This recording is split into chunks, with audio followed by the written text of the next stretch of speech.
আলাইকুম। গতকাল ইসলামী ৮ দলের সাথে সমঝোতায় পৌঁছেছে এনসিপি ও এলডিপি। এনসিপি যারা ২৪-এর প্রতিনিধিত্ব করে, এলডিপি যারা ৭১-এর প্রতিনিধিত্ব করে। আমরা যারা বাংলাদেশের নাগরিক, আমরা সবসময় চেয়ে এসেছি আমাদের আগামীর বাংলাদেশ বিনির্মাণ হোক আগামীর প্রজন্মের জন্য ৭১ এবং ২৪-কে ধারণ করে। সেখানে বাংলাদেশের নাগরিকদের মৌলিক অধিকারগুলি সর্ব প্রায়োরিটি পাবে। সেখানে আমাদের মূল ভিত্তি হবে ইসলামিক মতাদর্শ।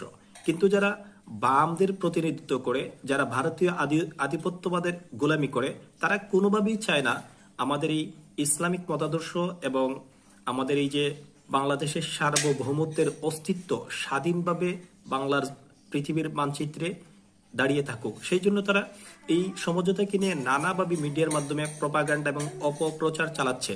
আমাদের এখানে ঐক্যবদ্ধভাবে দৃঢ় হয়ে একে অপরকে সাহস যোগাতে হবে এবং আমাদের পজিটিভ দিকগুলো আলোচনা করতে হবে।